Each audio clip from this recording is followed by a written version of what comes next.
17岁女孩自己修缮房子，克服困难。新的一天的早晨，小麦的步伐充满了活力。她提着柴刀，向着山下的棕榈树林进发。棵棵棕榈树雄壮挺拔，小麦来到其中，对每一片棕榈叶都进行了仔细的筛选，小心翼翼。他用柴刀选定了一片他认为完美的棕榈叶，砍下来。棕榈树的枝干在阳光下显得更加坚硬，密布的尖刺让人必须谨慎对待。小麦却不惧挑战，勇敢地向前，稳稳地砍下多根棕榈树枝。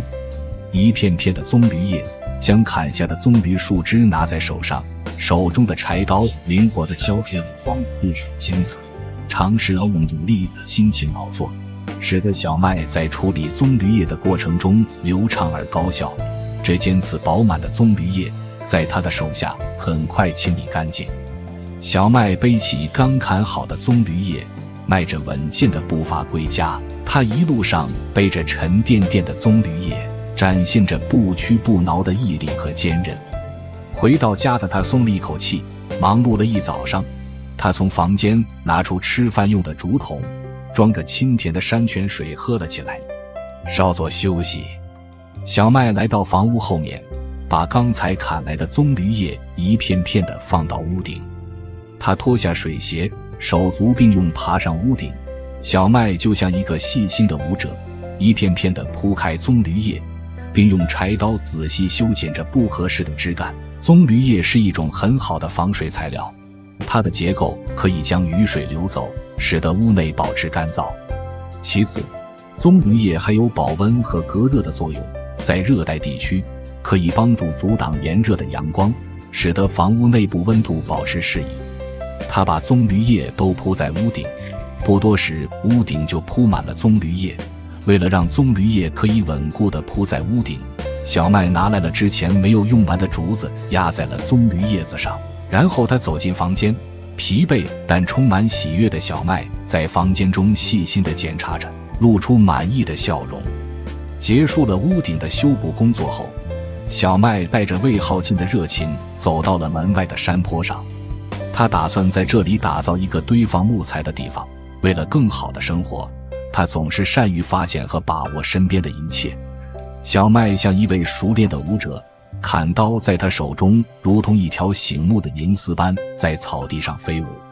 在他的舞蹈中，满山的杂草逐渐消失，然后他把剩下的芦竹用竹索把它们绑在一起，又拿起锯子把木材锯成了4段，有2根还被他用砍刀削尖了。木头削好了，看起来还不够，小麦就把眼光转向了竹子，同样的也削尖了2根。他辛辛苦苦削好的木头和竹子一把抱起，就往刚才干净的空地走去。抱着那些木材和竹子，他一股劲就插进了土里，一个正方形的小围栏就出现在眼前。小麦把剩余的竹子和木材整理一番，他看着那些被他打理得整整齐齐的竹子和木头，将它们安放在刚才建好的围栏里，一切都显得井井有条。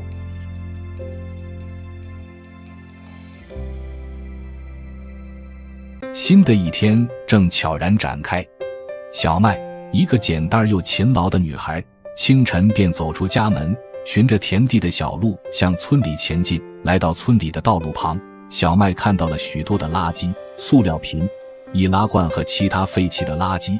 在小麦眼里，这些并不只是些被遗弃的东西，而是能换来一餐温饱的金子们。沿着路边，小麦边走边低头，毫不放过每一处可能藏有垃圾的角落。小麦耐心地拾取着，抱在怀里。忽然，小麦的眼光落在了田坎上的一个旧蛇皮袋，放下捡来的垃圾，捡起蛇皮袋，把那些物品都一一放到袋子里。袋子就像他的新助手，帮助他更好地搜集物品。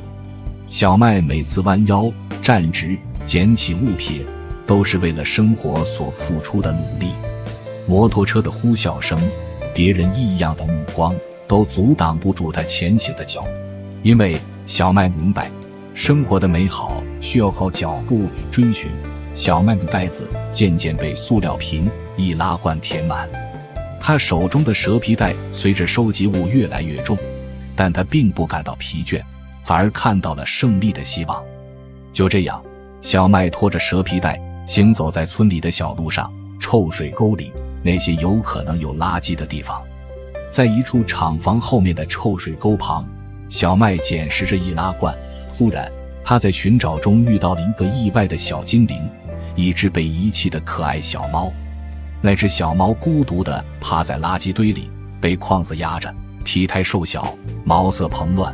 瞟了一眼那只小猫，小麦的心一下子就被它俘获了。小麦眼中充满了同情和慈悲，他一手抱起小猫，另一只手继续捡垃圾。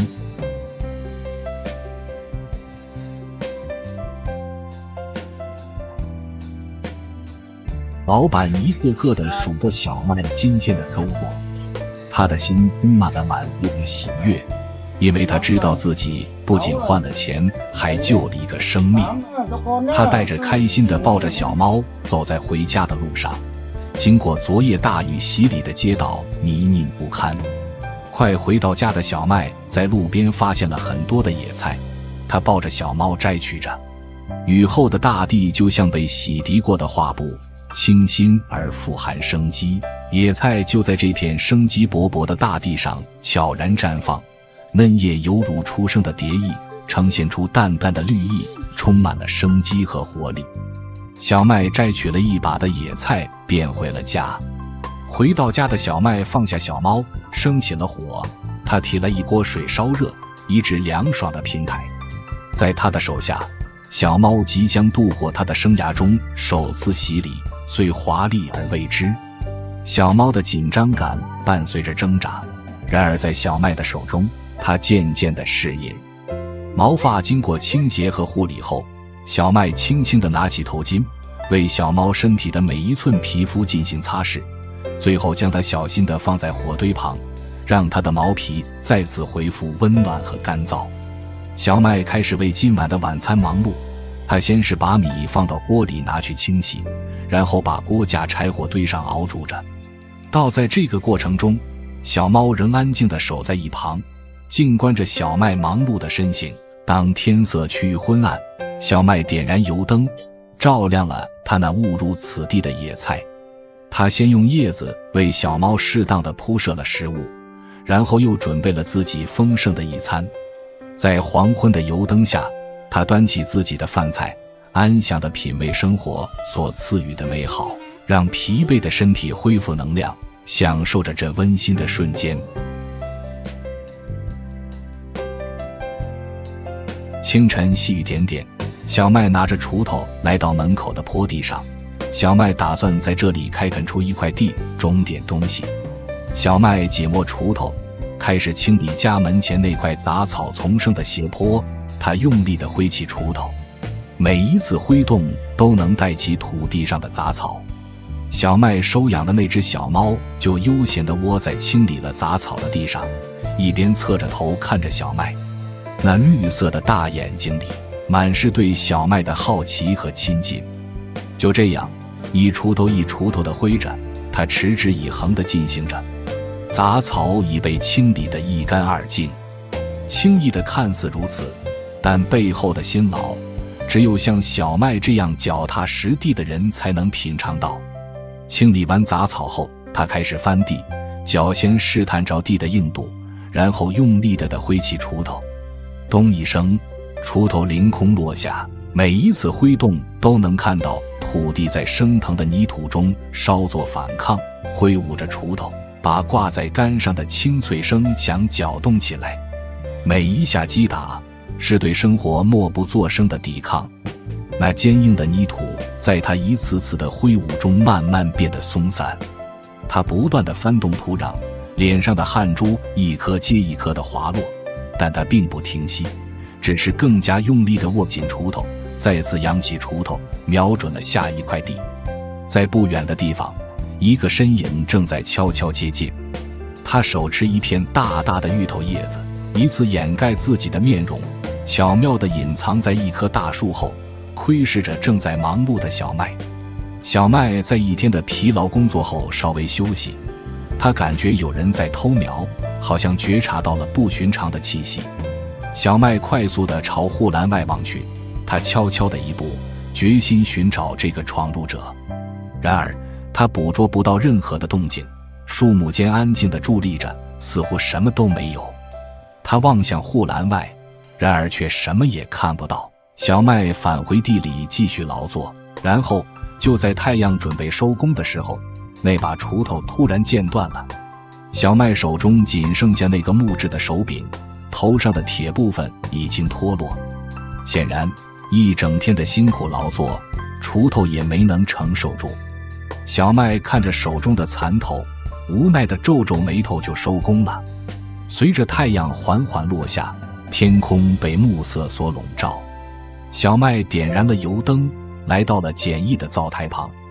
他小心翼翼地取出饭锅，把2把蝶豆花瓣和清水放入锅中，点燃了火。火焰跳舞着，散发的余温使锅里的水逐渐升温。刚开始是淡淡的蓝色，然后越来越深，很快煮沸的水已被蝶豆花瓣染成浓重的蓝色。独特的是，蝶豆花是越南人给米饭染色的天然食材。坚硬而光滑的大米被精心洗净，小麦用盆子将大米洗好，把染成蓝色的水倒在了装有大米的盆里。大米开始吸收蝶豆花倾注的浓郁色彩。小麦用竹片轻轻搅拌，让每一粒米都裹上了美丽的颜色。他停止了搅拌，给大米留点时间去吸收水分和颜色。晨曦初照，小麦取出米饭，上面覆盖着一层独特的蓝色。随后小麦拿来一个用硬木制成的桶，在木桶中铺着一层干净的冬叶。小麦将染色好的米饭全部倒入木桶中，接着在上面放置未染色的大米，覆盖冬叶。做完这一切，他小心翼翼地把木桶放到锅里，然后把它放在灶台上开始蒸煮。这是一段静谧的等待，让时间缓缓流淌，食物在锅中慢慢熟成。小麦趁着这个时间拿起刀出门去了，他需要到山里砍来更多的冬叶。他拿着砍刀在森林小道间行走，来到了长满冬叶的山上。小麦砍了一大抓的冬叶回了家。回家时，等他的是一股熏人心魂的香味，这是刚刚熟透的蓝色米饭所散发的香味。小麦小心翼翼地提起热锅，然后把新砍的冬叶展在地上。在一片绿野中，他把热乎乎的米饭倒在冬叶上，用竹片把粘稠的米饭均匀地摊开。然后他用剩下的冬叶把米饭一点点包裹好。尽管这是个费力的过程，但随着小麦娴熟的动作，一大片的米饭很快就被他切分成了10几块。小麦将包好的米饭放进竹篓里，然后背起竹篓，沿着弯曲小路踏上集市的路。然而在这个安静的早晨，他没有察觉到有人在后面跟着他。当他来到小溪边，他似乎察觉到了什么，瞥了一眼背后，却没有发现任何异常，便继续走向集市。在集市里，小麦选择了一家学校旁的杂货铺，在门口的桌子摆上了他辛苦制作的传统越南美食。蝶豆花的花朵除了可以提供美丽的蓝色，还有一定的药用价值。据说蝶豆花可以改善视力、抗衰老、增强记忆力、提高免疫力等。随着学生们陆陆续续放学，集市上人流涌动，人们被美食的香气吸引过来，很快便有了生意。有的人买1块，有的人买2块。不久，小麦得心应手地把每一块米饭都卖了出去。小麦对杂货铺的老板表示感谢后，便背着空篓来到一个服装摊前。老板向他标价，但小麦皱着眉头从口袋里掏出今天赚的钱，仔细数了数，这份钱并不够买。然而老板看出他的犹豫，主动提出来商量价格。经过一番讲价，小麦终于以合适的价格买下了衣服。之后他又买了几包菜籽，和一个新的三脚架炉替换了原来的灶台。有了新衣服和新三脚架炉的小麦，满心欢喜地走在回家的路上。尽管晚风寒冷，但他心里是暖洋洋的。回到家里，小麦迫不及待地试穿新衣，瞬间的换衣让他仿佛拥有了新的生活。小麦脸上露出久违的笑容。小麦轻轻地把新衣服叠成整齐的形状，然后小心翼翼地放进袋子中。瞬间，袋子就像一个小巧的礼物包裹，停静在床头。小猫一直慵懒地在床上，此刻也发现了这个新奇的东西。它好奇地伸出爪子，在新衣服上轻轻地抓来抓去，显得趣致无比。与此同时，小麦则拿出留下的米饭。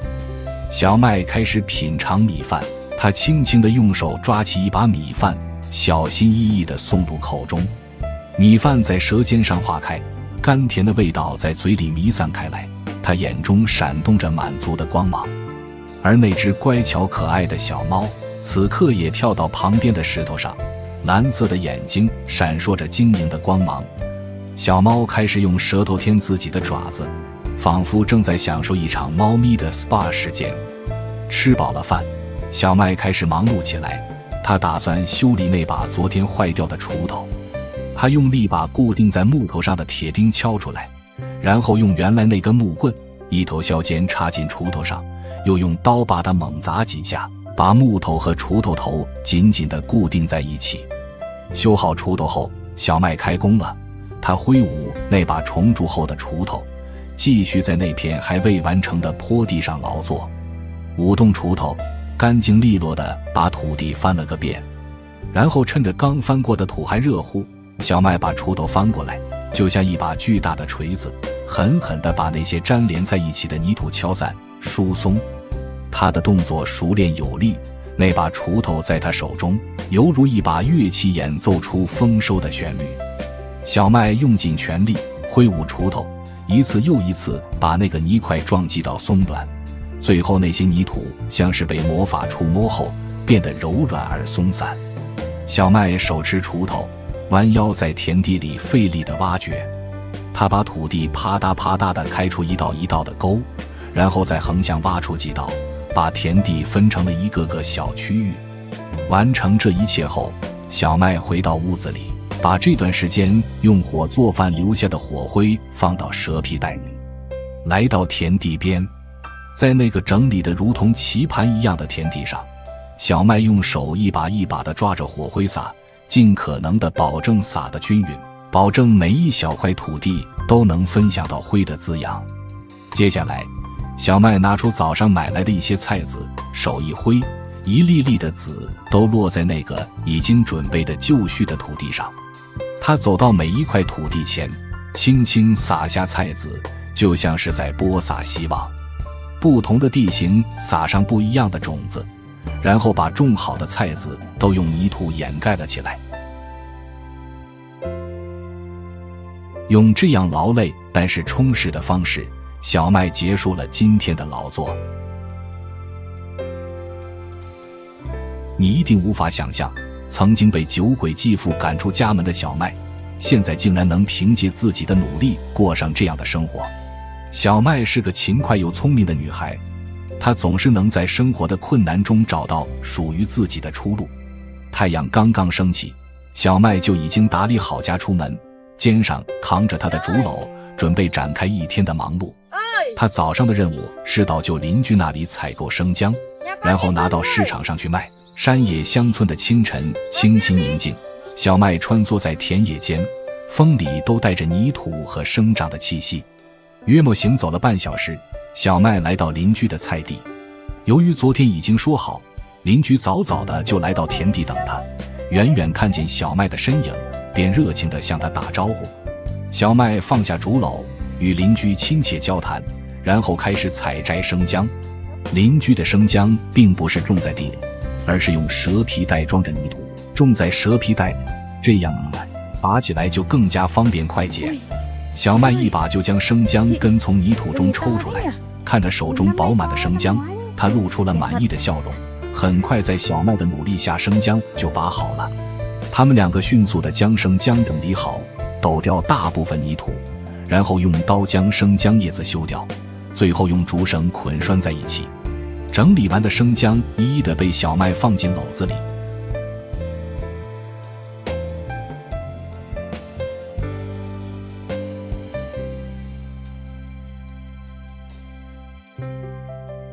满满的2个竹篓鲜嫩的生姜，看起来特别满足。小麦瞟了一眼装满生姜的竹篓，笑容满面地将钱支付给邻居，邻居也笑着收下。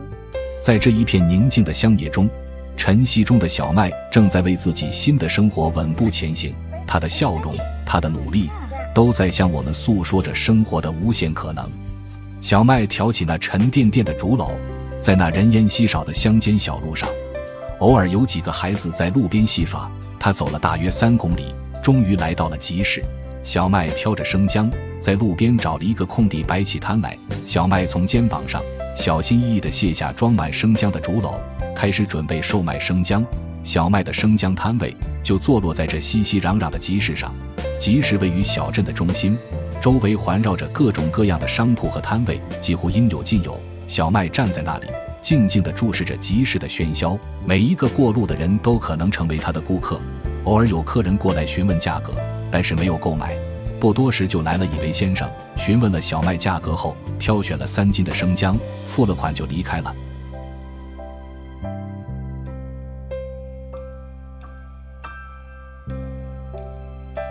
人们在集市上来来往往，小麦也不时迎来他的顾客。比起早上满满的竹篓，现在的摊位已经看不到多少生姜了，以最真挚的笑容迎接着一个个前来购买生姜的旅客。不久，满篓的生姜就被热闹的集市购走。小麦数着今天的收入，露出满意的笑容。小麦满怀喜悦地收拾着空了的竹篓，今天又是一个有收获的日子。挑起空了的竹篓，小麦心满意足地在熙攘的集市上前逛起来。在一个售卖各种美丽民族服饰的摊位前，他停下了脚步。小麦伸出手抚摸着一款斜挎包，明亮的色调和精美的刺绣显得特别引人注目。他笑了笑，欣喜地将这个斜挎包买下来。接着他又闲庭信步地走到了一个杂货店，店铺虽然不大，但里面货品却齐全。小麦挑选了小鱼干，买了半斤。买完东西后，背着新买的斜挎包，向着家的道路走去，怀揣着今天的收获和心情，小麦踏着稳健的步伐回到家。一回到家，小麦便放下了他的竹篓，轻轻地把那个新买的斜挎包挂到房柱子上。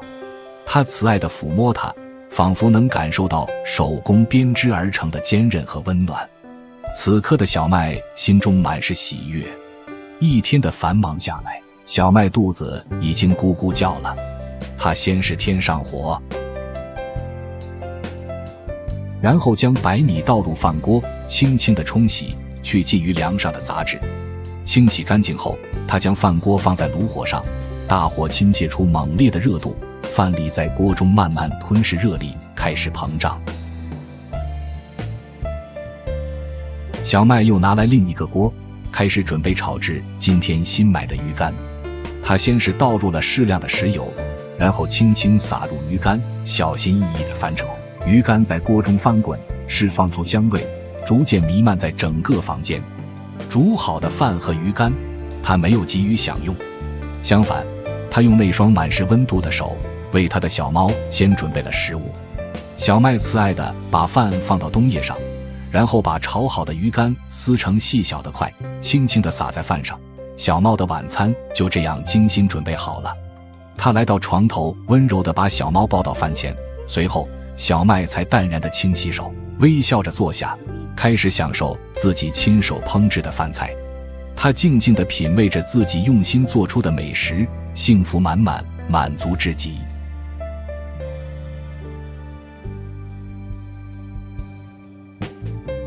享用过一顿美餐后，小麦清洗大锅，然后他开始布置一场属于他自己的私人养生体验。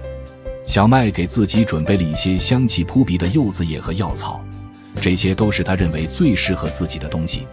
小麦将这些柚子叶和药草倒入一大锅清水中，抬到炉子上开始熬煮。那热水慢慢浸透草药，使药草释放出自身的香气，清水中迅速弥漫出田间的香气，惬意和清新。淡淡的草木香愈发的让他感到轻松。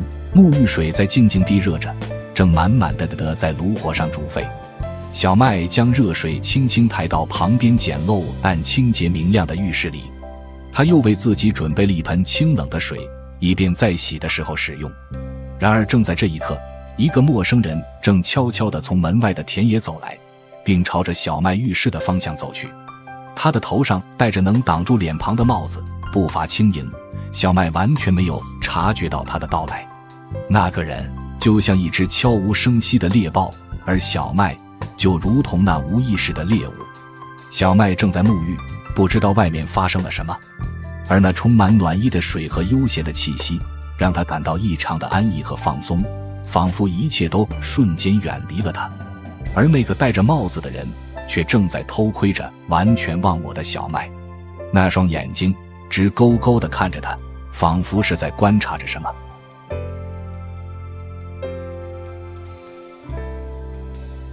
就在这时，小麦的直觉让他察觉到了些什么。他迅速地抬起了头，望向了窗户，就看到了那个正看着他的人。他的内心充满了疑惑和警觉，毫不犹豫地叫了出来。在他的叫声下，偷窥的贼人撒腿跑掉。小麦急忙穿起衣服走出来查看。感谢你的欣赏和陪伴，欲知故事如何，记得关注，让我们继续期待。